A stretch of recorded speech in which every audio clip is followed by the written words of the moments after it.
Welcome to the My Money, My Lifestyle podcast, where we discuss all things money. Because whether or not we like it, money matters. I'm your host, Maya Fisher-French. Last week, I received an ebook from financial planning company BDO, and it's called A Collective Guide to Wealth Wellness. And by the way, there is a link attached so you can read it yourself.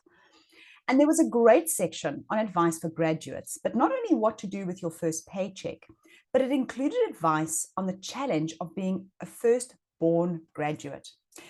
And I think this is an important nuance in South Africa, and I've invited the author, Akhona Modi, who is a financial planner at BDO, onto the podcast. So welcome, Akhona.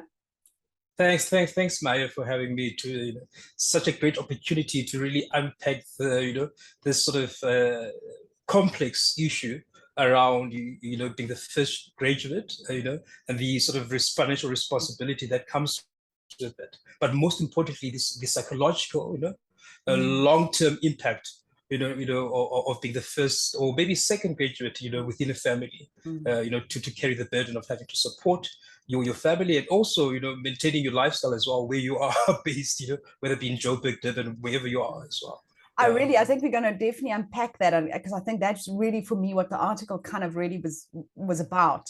But I wanted to, before we get into that, ask you, because something else in the big sort of the whole document, the collective of articles, they spoke about financial well-being. And I thought that was quite a good positioning point to start with, and actually understanding what is financial well-being, because I think we all know that money in and of itself actually doesn't make us happy as much as we think it will. It doesn't. So what is financial well-being? Great question. I mean, financial well-being, and I'll sort of borrow a statement from Ricardo Teixeira, who's our chief operating officer. Is really having the confidence to live your life today. Live your best life today, but also plan for tomorrow, right?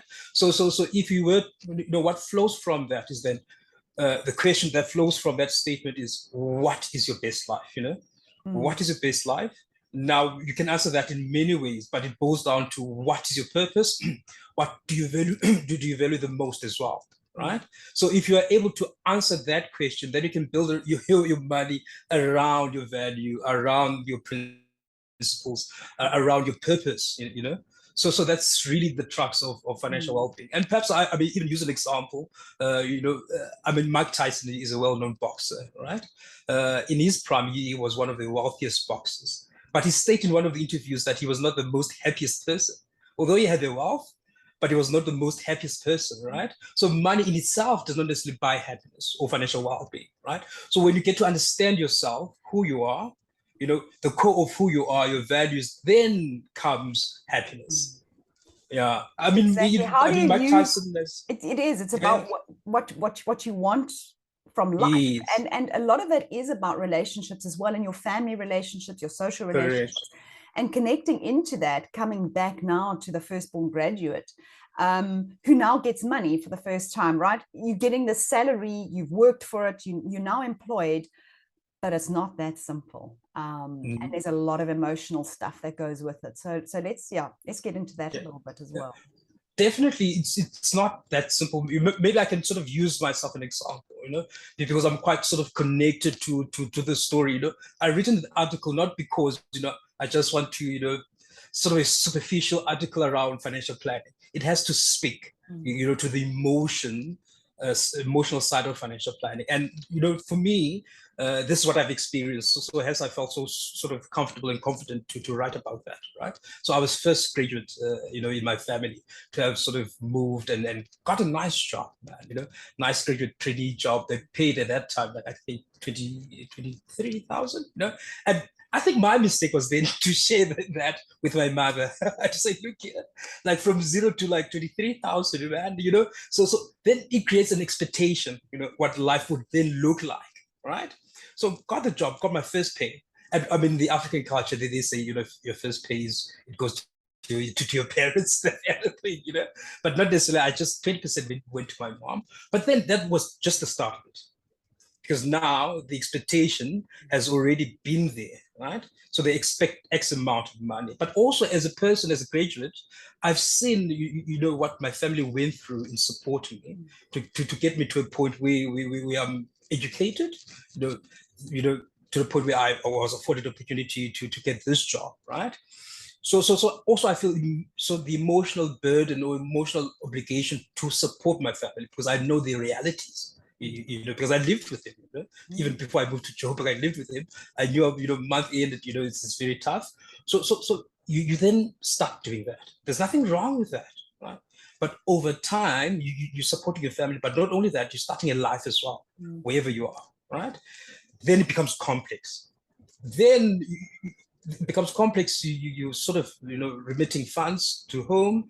You're supporting your lifestyle here as well. And remember, your lifestyle has changed. Now, all of a sudden, you're renting, right? All of a sudden, you're not shopping at, these sort of low quality stores. You're shopping somewhere, So the entire lifestyle has changed. You have to maintain that particular lifestyle, but also support your family as well, right? Then what happens is that the cash flow becomes squeezed if you are unable to manage expectation of your family members. Now, to add to that, the family, even the extended family members now that, hey, Akhona is a financial planner, he works for one of these sort of institutions. Now, so these ad hoc requests comes in, hey, I'm struggling here, there, can you help here, there? So it becomes really, really, really sort of burdensome for some people. And now what is important is to manage that effectively, right? Is to manage that effectively and in a very sort of amicable way. You start with your parents. Tell them and have an honest conversation with them that, look here, this is what I can afford per month. Because now I'm having this lifestyle, I'm starting to save, I'm starting to invest, I'm building my own financial, well-being as well. This is what I can do. And once they understand that, then you address the ad hoc request. You learn to say no. Very important to say no. You don't have to say yes, to all these sort of requests from, uncle, long distant uncle, aunts, things like that. So once you have that mechanism in place, and it becomes easier as well. But if you fall into the trap of trying to please everyone, there are sort of huge damaging psychological impacts. I mean, we can discuss that as well, the psychological impacts of being trapped in that sort of cycle as well, and it can have a long-term effect, and it can damage your relationship with money. I remember, I was speaking to an actuary. He was actually an actuary, I think, at Old Mutual, and he was again firstborn graduate. And what they had done, you see, there were a couple of them from the same area that had made it and got into university and graduated, and they actually created a fund for their community, but it was specifically for education. So it was to deal with these ad hoc requests, because I think education is probably the one that you feel like, if I can bring the next person up and the next person up, then I can make a bigger difference than just these sort of ad hoc requests. So they created a fund, an education fund, that helped with because obviously you've got NAFSAS, which pays, which will help with education, but it's those, the deposits, the book fees. There's often additional expenses for that child to go to university that the family don't have. And they actually created a fund around that. And I thought that those are some of the things that one can do, because those ad hoc requests sometimes are really legitimate. There could be a child that you could get through education. So how do you find ways to pay it forward as well? So it's a very, very difficult. And I want to ask your question about black tax, because I think that's a very negative. It's seen as a tax, as perhaps, I don't know, what is your feeling about that use of that word? Those two words, did I say? Yeah. I mean, it has this sort of negative connotation to it. It's sort of black. That's one word, black, and you have the tax. Anyone who pays taxes is not happy to pay tax. It's almost one of those things you just have to do by law. So I would like to flip that around, and maybe call it responsibility. Not black tax, but it's responsibility, because I mean, it's a community that sort of, and especially in the black community, it's a community that had sort of a collective effort to propel you to where you are, right? So then you have the responsibility to pay that forward. But how you do that becomes very tricky as well. Yeah. So the black tax, wording is not. I'm not a sort of a proponent for it. We can maybe find a much more appealing term to it, Well, maybe it also becomes, you feel about it as a black tax if it's you answering all those ad hoc requests. So maybe that's the problem. You've got to say, if that's how it's feeling to me, then maybe the way I'm dealing with it is, if I see it more as I'm, responsibility as a family member, this is my responsibility, and these are my limits to my responsibility. Maybe you will feel differently about it and call it, family responsibility, something like that. Correct. Yeah. Yeah. And I wanted to Yeah. ask you, I don't know, you did say that you've sort of seen the UCT Liberty Institute research that was done on the black middle class. You remember they did the Black Diamond one, I think it's about 10, at least 10 years ago, that the Black Diamond it was called. And they went back and it was the most fascinating research I've seen in a long time. And what was interesting for me, and that's again where this whole firstborn thing came up, is they spoke about the black middle class as being defined almost into two. One is where you are now second generation middle class versus first generation middle class, and the responsibilities, but also your reaction to money. So if you are from poverty, from relative poverty, into suddenly having access, right? And remember credit, because remember your salary may have been 20,000 Rand, but I'm sure they gave you a credit card, store cards, all the rest. You could have blown 50 grand pretty quickly. How do you think you respond, especially moving into the middle class and wanting, the trappings of the middle class quickly, and the impact of that, particularly if you are, first generation? Correct. I mean, it's one of the things which is quite fascinating, even for me. I can take it back. I mean, guys who were the first to go out, from where I come from to these big cities. Within a year, they would come back driving a nice, car, entry-level car, nice car, and that became, the sort of expectation that whoever then, graduates, then gets a job. It's expected firstly by your family to, you must come back, at least within 2 or 3 years, driving a car. That's one of the first trappings, right? The second trapping is that you have to all of a sudden start changing brands. If you're wearing a certain brand of clothes, now you have to start, changing to show that you're part of that middle class, So those are sort of, one can easily overlook such trappings, but they have long-term sort of financial impact. Could spend 5 to 10 years, right? But what's important is in all that is understanding yourself, who you are, right? And not conform to such pressures, right? So what's important in that instance is what they call locus of control, internal locus of control. What can you control? Identify those things that you can control and manage those things within the context of your own financial situation. Because you can't compare yourself to the next person, the other person. Although you grew up in the same community, you went to the same varsity, but the realities may be slightly different. So it's really looking internally, understanding yourself, who you are, your purpose, managing your cash flow. The other thing is to manage your cash flow accordingly. Yeah. And the financial wellness, it comes back to financial well-being. Is massive car debt that's keeping you awake at night really financial well-being? I must just share with you a story. I had a woman was telling me, she got into a bit of financial difficulty and she sold her BMW. And it's always a BMW. And she traded in for a little car and she went back to see her parents. You know that her mother said to you are embarrassing us. Don't come here with this car. I was quite horrified. I always thought parents are responsible people who'd say, darling, I think you're doing the right thing. You're investing in your future. You're not taking on unnecessary. You're an embarrassment. That is what she said. So one has to be honest about the pressure that you feel when, you go back home. You have to. I mean, I can make an example. For example, in my situation, you go back home. My mother tells me about this cousin who was an engineer, for example.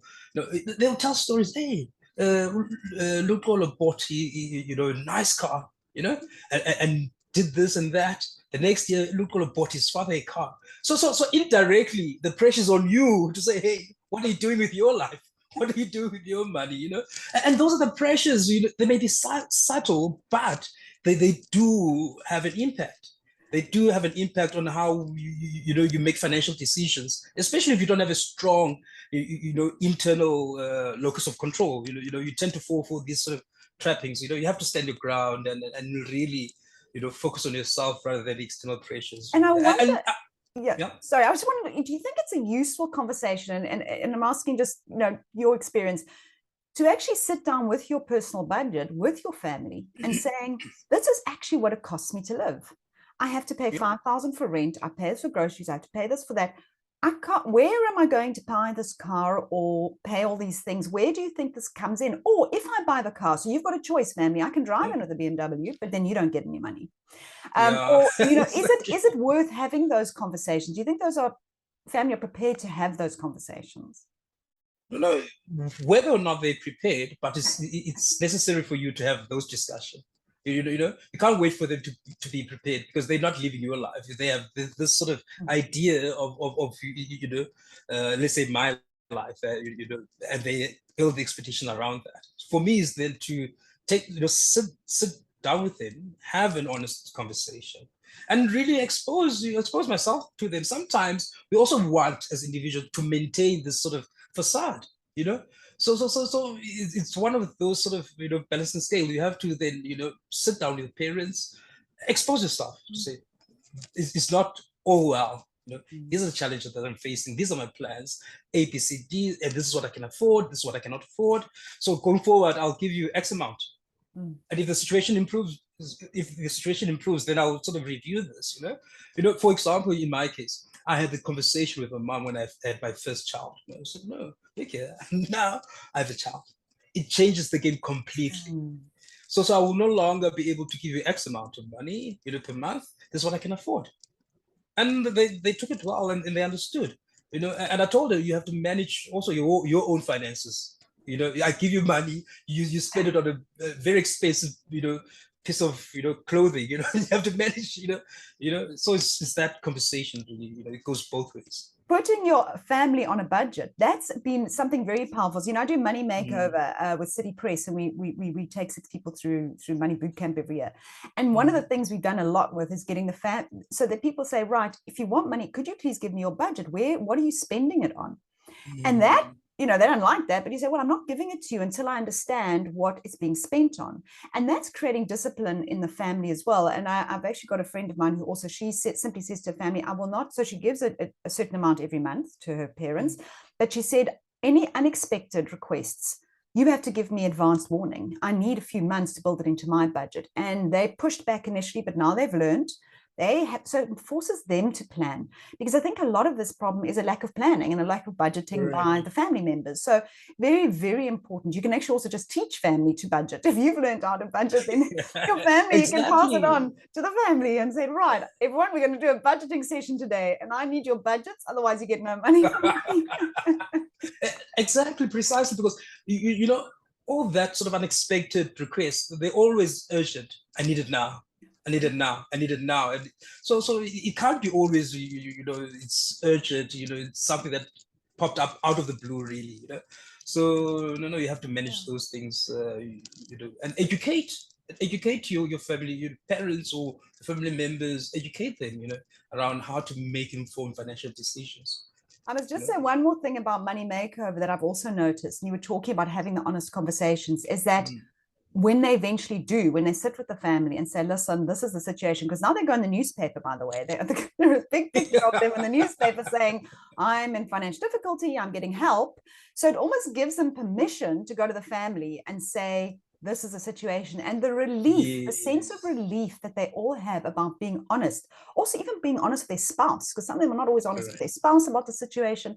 So actually it is one of the most liberating experiences is honesty, and it's not so easy to do, but very liberating. I want to get on to just some key kind of, because you also in the article, I really enjoyed your kind of key points, actionable points that a graduate, and this is whether you're firstborn graduate or any graduate, you'll benefit from. And of course, it starts with goals and objectives, which is what we've just been speaking about a little bit, I think. So yeah, how do you approach you got the first paycheck, you now got the money. How do you start going about it? So one of the sort of starting point is to sit down, devise or develop goals and objectives, right? So then what you then do, you connect your outflow, your monthly outflow or your budgeting to those goals. That's very important. Then once you connect, then you have a sense of where the money is flowing to. But if you don't know your goals, if you don't have objectives, then the money is just flowing anywhere and everywhere, right? So the key thing is to have goals, it could be short-term, medium-term, long-term goals then you connect your monthly cash flow outflows to those goals. Then at least you have a sense of control as well in terms of your monthly budget and outflows. And what's important, you can hold yourself accountable. You have to, budgeting, and I think it's not an easy exercise because you expose yourself to yourself. That's the other thing. And all of a sudden, you see your true state of financial affairs. The true state of, and it's not easy to swallow that. And it can be discouraging to see the true state of your financial affairs. Then it really can. Yeah, and the next month, you suddenly don't do it. You stop doing it because it's emotional. It's that emotional scar. You know that, hey, you're in trouble. So you have to be accountable. Have courage, first of all, to expose yourself to yourself. Connect the dots. Where is your outflow going and why? The why is the goals and objectives. And hold yourself accountable and be honest and have courage, and review, whether quarterly or monthly review, hold yourself accountable. And it's a long-term, it's not a once-off. And people think budgeting is a once-off. It's a lifestyle. It's a long-term, it's almost like building an emergency fund. You don't build an emergency fund over a 6-month period or over a year. It can take a really long time to get where you ideally want to be. So it's a process. Understand the process. You may be discouraged, but continue the process. It's a journey. And so that's key. Yeah? Sorry, I also enjoyed one of the comments in the booklet was, and for young people, you must save for retirement it doesn't make them get excited. And it said, instead of saying that, instead of talking about investing for retirement, let's use the phrase investing for my net worth. And I think that's a very powerful way of looking at your money. Are you growing net worth? And maybe, net worth is the difference often between your liabilities and your assets, or what you're saving and investing versus the debt. And maybe if you start to look at it through that lens, it'll be easier for you to turn down the credit cards and the car finance, and because those are definitely not building or investing your net worth. Precisely. And I mean, retirement for a young man like this, it's really, there's a disconnect. Psychologically, you can't connect to yourself in 10 years time, let alone in 5 years time, So really you have to change, the framing, which is very important. Change the framing, what's the optimal state, financial state that you want to be, and how do you get there? That's the question. Whether you do it via retirement, other vehicles, but what state you want to be. Retirement could be 40 years now, and I mean, retirement has changed over especially for younger people. I don't see people planning to work until 65, 70. They want to be in control over their future, right? Start businesses with this and that, side hustle, and this sort of quiet quitting as well. People starting side hustle, gig economy as well, So it's all about exactly that. How do you build wealth? And I think you want to do the side hustle and all those things because you really enjoy them, not because you have no money because you didn't save. You know what I mean? I think that's also part of it. People are saying, oh, I don't have to worry about retirement because I'll just keep working. You're going to reach a point in your life where you don't enjoy your work, or you're tired, or all of those things, and then you're being basically forced to work for a paycheck, and that's not going to make So I think you're really mistreating your future self, I think, if you don't start thinking about these things. I also like the fact that you said you should allocate a portion of your salary to entertainment, because I think that's very real. And how much? I think everyone's going to say, how much should I be spending on entertainment? I know that's going to be the first question.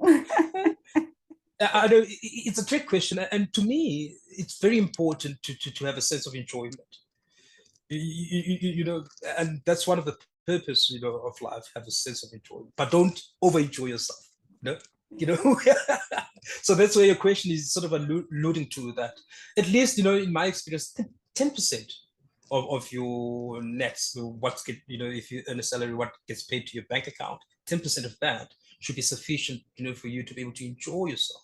Do the things that you like to do, during weekends. You can go for movies or whatever, go play golf, and also you don't feel trapped as well.